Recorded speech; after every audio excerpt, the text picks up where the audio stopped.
For 5 centuries, millions of people have stood before a deteriorating wall in Milan and thought they understood what they were looking at. A meal. A betrayal. 13 figures frozen in the most dramatic moment of the Christian story. But here's what almost nobody tells you. The painting that visitors see today is not the painting Leonardo da Vinci made. Less than 20% of Leonardo's original pigment survives on that wall. The rest is 500 years of other people's interpretations painted on top of his. And somewhere underneath all of that, buried beneath centuries of restoration and overpainting, Leonardo left something behind. Something deliberate. Something encoded. And for the first time in history, artificial intelligence is beginning to read it. What is about to follow is not conspiracy theory. It is not speculation dressed up as scholarship. It is the documented, peer-reviewed, and independently verified story of what happens when you apply the most advanced imaging technology ever developed to one of the most analyzed paintings in human history. And what begins to emerge from underneath the surface is so structurally precise, so mathematically coherent, that dismissing it as coincidence becomes harder to do with every new layer of analysis. The Last Supper is not simply a painting. It never was. Leonardo da Vinci was not simply a painter. He never was either.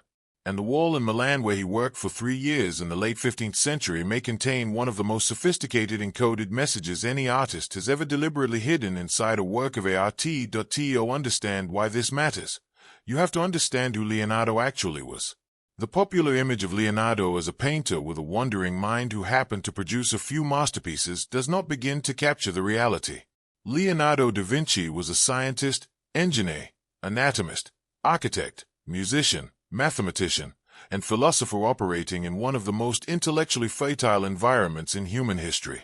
His surviving notebooks, the Codex Atlanticus, the Codex Leicester, and dozens of others scattered across European libraries and collections, reveal a mind that did not merely observe the world but systematically decoded it. He studied the fluid dynamics of water. He designed functional flying machines 2 centuries before powered flight became possible.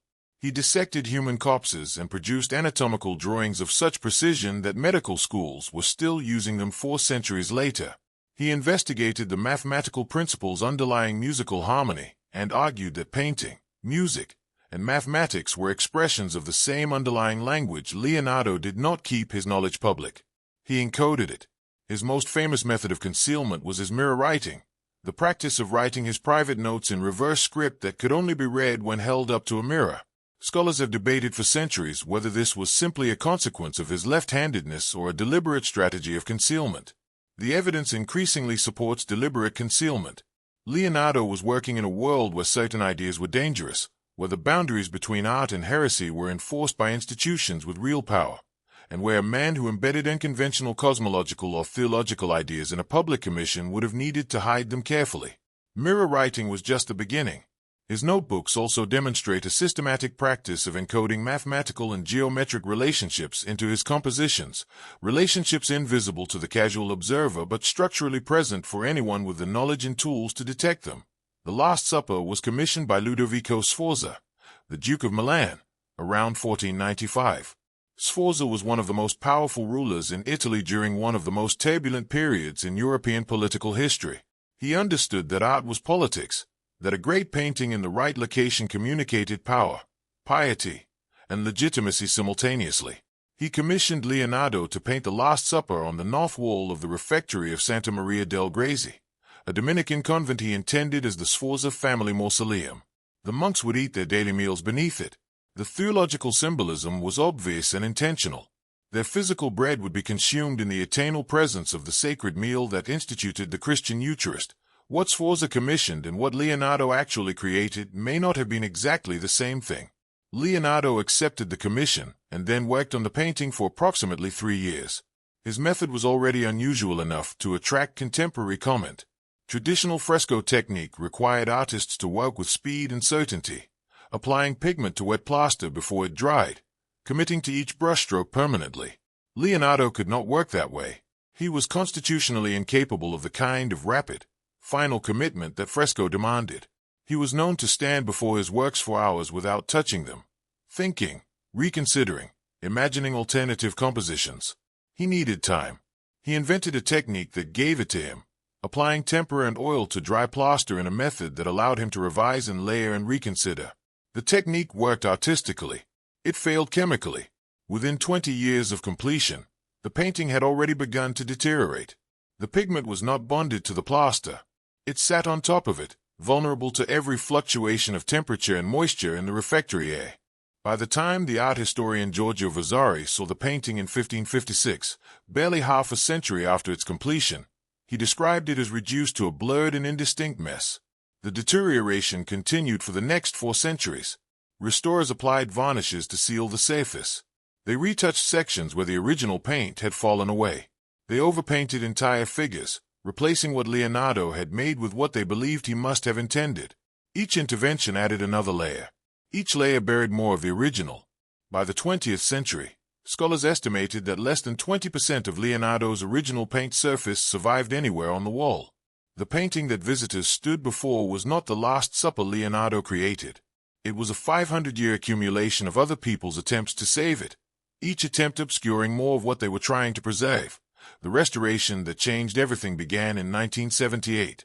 Pinin Brambilla Barcelon was an Italian conservator with decades of experience working on Renaissance paintings, and she approached the Last Supper with a combination of expertise, patience, and methodological discipline that the painting had never previously received. Her tools were deliberately simple: cotton swabs, carefully chosen solvents, magnification equipment, and an exhaustive knowledge of Renaissance painting technique. Her method was the opposite of the aggressive interventions that had characterized earlier restorations. She worked one small section at a time, removing the overpainting carefully, documenting everything she uncovered, and making no assumptions about what should be beneath. The restoration took 21 years. When Brambilla Barcelon completed her work in 1999, she had stripped away nearly 5 centuries of accumulated overpainting and revealed, for the first time since the Renaissance, something approaching what Leonardo had actually put on that wall. What she found was startling in several respects. The colors were completely different from what the overpainting had shown. The expressions on the apostles' faces were more subtle and more complex than the dramatic versions restorers had imposed over the centuries. The details of hands, food, and table settings were different. And perhaps most significantly for subsequent researchers, the structural underdrawing contained elements that did not correspond straightforwardly to the surface composition. Lines that served no obvious pictorial function. Geometric relationships that appeared deliberate but did not map cleanly onto the visible image. A mathematical framework underlying the composition that the centuries of overpainting had progressively hidden. Brambilla Barcelon and the Italian art historian Pietro Mani documented their findings in a 2001 publication. The book established what was present. It did not fully explain what the anomalies meant. Those documented compositional elements, the lines without pictorial purpose, the geometric relationships without obvious explanation, sat in the scholarly record for years, acknowledged but uninterpreted. The interpretation came from outside the academic establishment. In 2007, an Italian musician named Giovanni Maria Palla published a detailed analysis arguing that the Last Supper contained a hidden musical composition. Palla had spent years studying Leonardo's notebooks and had become deeply familiar with Leonardo's documented interest in the mathematical relationships between visual composition and musical structure. His observation was precise.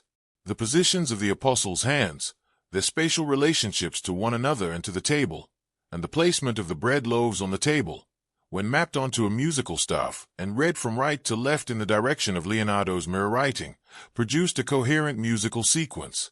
A 40-second composition in a Gregorian style that was harmonically structured and playable on instruments appropriate to Leonardo's period.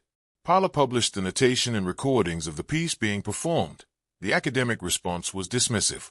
Critics argued that Palla had found a pattern that was not actually there, that the positions of hands and bread could be read in many ways, and that selecting one reading to produce a musical sequence was a form of projection rather than discovery. The criticism had a name: pareidolia, the tendency of human perception to find meaningful patterns in random or ambiguous information. The same thing that makes people see faces in clouds. The dismissal was intellectually comfortable, but it had a significant problem. Palla was not reading the composition arbitrarily.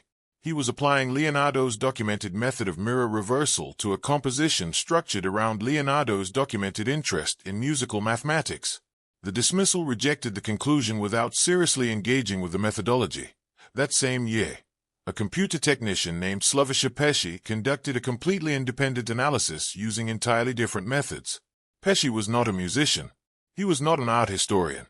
He was a man with digital image processing skills and a hypothesis rooted in the same observation that had guided Paula. Leonardo encoded his private writings in mirror reverse. Pesce asked a simple question. What if Leonardo encoded his images the same way? He took a high-resolution digital scan of the Last Supper, mirrored it horizontally to create a reversed copy, and overlaid the mirrored version on the original at reduced opacity so that both images were simultaneously visible. The result was not what a random overlay of a complex image typically produces. When you overlay any complex painting on its mirror image, you get visual noise, a chaotic mixture of shapes without compositional logic. What Pesce found was different. At the edges of the table, figures emerged that had no counterpart in either image alone. Between Christ's hands, a vessel appeared, a chalice or cup, geometrically clear and compositionally positioned precisely where the theological significance of the Last Supper demanded it should be. The Last Supper in Christian theology is the moment of the institution of the Eucharist, the ceremony of the cup and bread that became the central ritual of Christian worship. A chalice appearing between Christ's hands in the mirror overlay was not compositionally random. It was compositionally precise. And in the architectural space above the scene, a face materialized at a location that corresponded exactly to the painting's documented vanishing point, the single geometric coordinate where every perspective line in the entire composition converges, which Leonardo had positioned with mathematical exactness at Christ's right temple. The mainstream dismissal of Pesce's findings repeated the dismissal of Paula's. Critics argued that the overlay technique itself generated artifacts and that the figures and objects Pesce identified were consequences of the method rather than evidence of encoding. The criticism was technically legitimate as far as it went. Overlay techniques can produce visual artifacts. But the criticism did not explain why the artifacts in Pesce's overlay appeared at compositionally and theologically significant positions, rather than randomly distributed across the image. Random artifacts do not preferentially appear at vanishing points or between the hands of the central figure.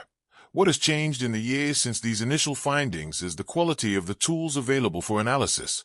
Artificial intelligence, specifically machine learning systems trained on large datasets of Renaissance art, compositional structure, and geometric analysis, can now examine complex paintings at a level of mathematical precision that no human observer could previously achieve. These systems do not see patterns because they want to find them.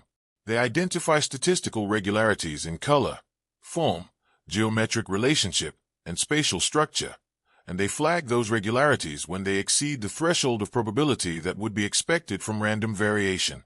When AI-driven analysis is applied to the structural elements Paula and Pesce identified, the results are not confirming random noise. The musical positions show harmonic structure beyond what chance arrangement would predict. The geometric relationships in the mirror overlay show compositional organization that correlates with Leonardo's documented methods of mathematical encoding. Multispectral imaging has separately transformed what is possible in the analysis of Renaissance paintings.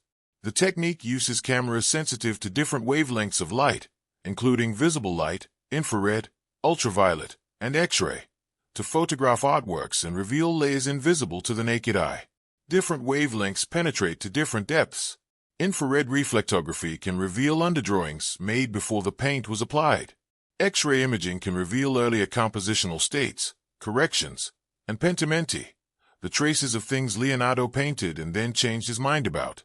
When this technology was applied to the Mona Lisa in comprehensive studies published from 2015 onward, researchers discovered multiple underlying portrait layers, evidence of substantial compositional revisions, and structural elements invisible in the surface painting that fundamentally changed scholarly understanding of how the work was made and what it went through in its creation.